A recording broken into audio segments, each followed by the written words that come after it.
What is the latest in Georgia Bulldog recruiting? That's what we're talking about in today's video. Georgia's class is mostly put together, but there's still several guys out there that I could see in Georgia's class. Right now, they're sitting at 30.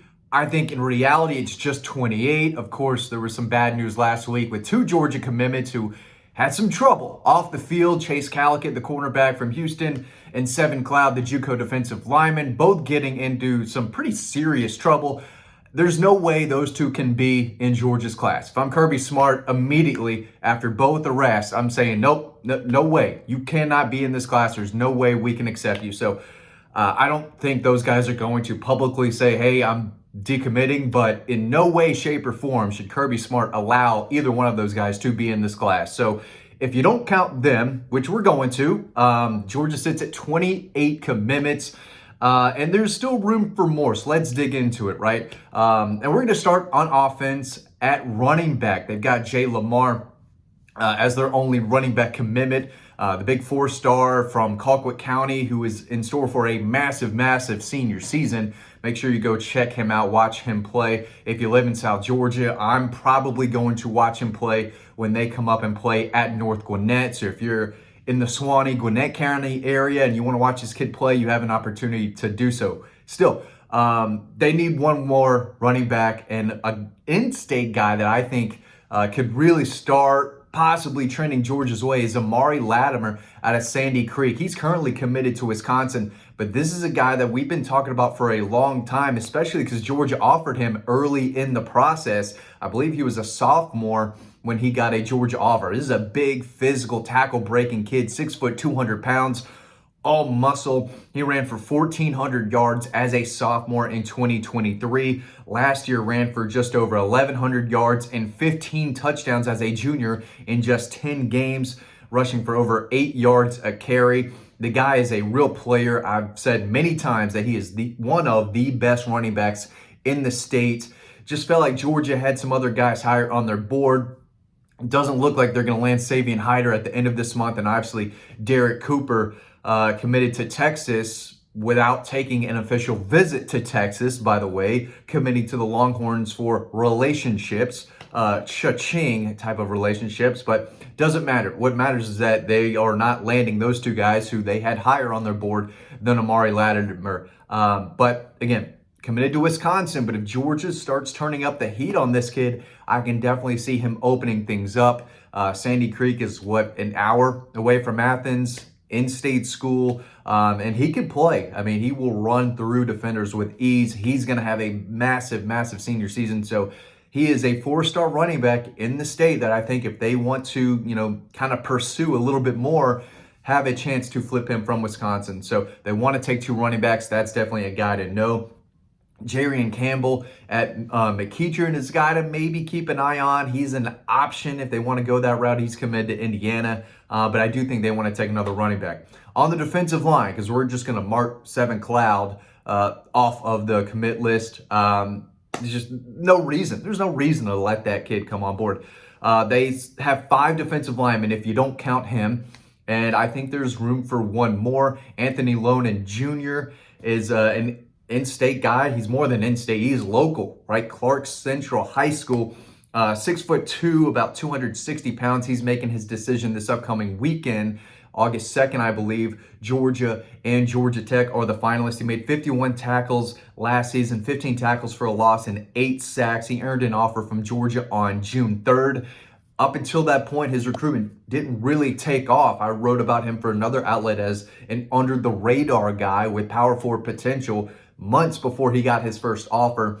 And the film is really good. And that's why I wrote about him. And his recruitment did pick up. Georgia did offer him. And now he will be making his decision in the coming days. He's ranked as the number 28 defensive lineman in the country, number 264 overall. So he has seen his recruitment and his stock rise in a big way. And definitely a guy that I can see ending up at Georgia. He's got Georgia ties. I believe his father, who was a big-time recruit long time ago, played at Georgia for a little bit until he got injured. I think his mom has Georgia ties. Again, Clark Central, right down the road. And, we kind of mentioned him in other videos as a guy that, hey, he's on Georgia's radar. Now that he has an offer, will Georgia give him the green light to jump on board? And I think with the news of Seven Cloud happening, you got to just tell him absolutely no. Opens up the door for another defensive lineman. And you got to remember, in the last cycle, 2025, they just took two, Elijah Griffin and J.J. Hand. So they definitely wanted to add a bunch of guys in this 26 class, and they've got some really good ones. Valdin Soni is the kid from Sweden who plays at Virginia. His stock has soared. He was one of Georgia's very top targets on the defensive line. He's on the commit list. P.J. Dean, Preston Carey, Lawson Lucky, and Corey Howard. Sorry, someone was in my eyes. Bad podcasting. But you gotta do what you gotta do. So they've got some guys. Some very, very good. Others are promising and have their best football way ahead of them.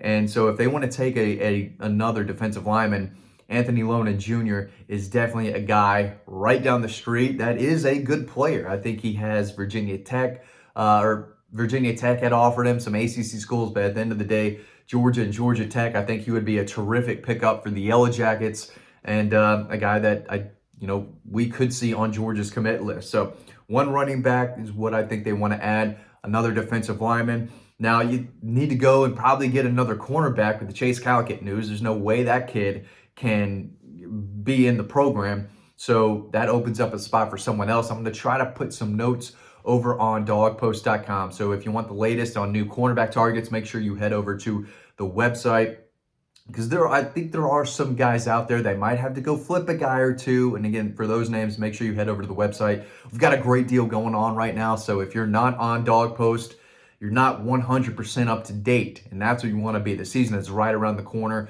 Fall camp starts on Thursday. We're going to talk to Kirby Smart later this week. We're going to have some inside scoop related to the team and other recruiting news.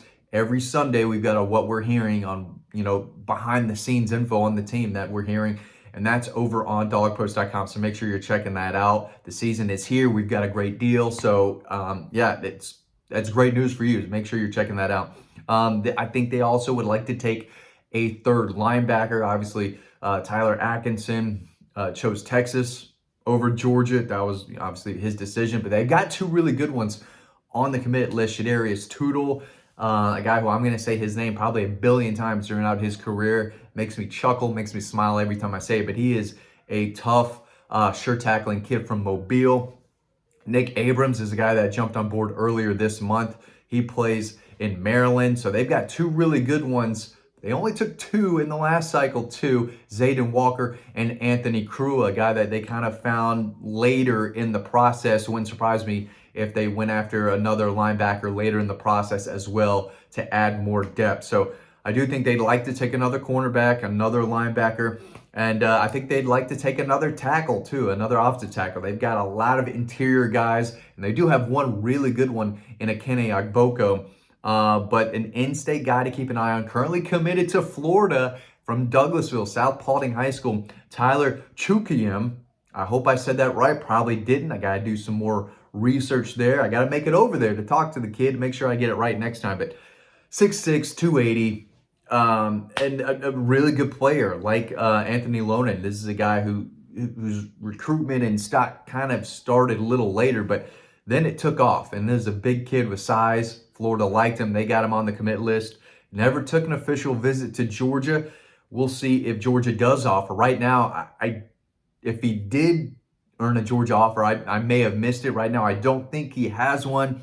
But if he does get that official offer from Georgia, I think things could really get interesting. I'm not saying he's immediately going to flip, but I do think he would be interested in the idea of staying and playing for the in-state big-time premier program in Athens. So he's got with a lot of potential, size, length. He's mobile. He's got good footwork, and a guy who is one of the fastest rising players, not only on the offensive line, but across any position in the state of Georgia. And Florida did a really good job of identifying him early, getting him on board. We'll see if Georgia does the same. Brett College is an interior lineman out of IMG Academy to keep an eye on. I think Miami's the clear team to beat there, but he's got a Georgia offer. He was in town for an official visit this summer, so he's still a guy to keep an eye on. So probably 3-4 spots remaining in this class. So they've got some decisions to make.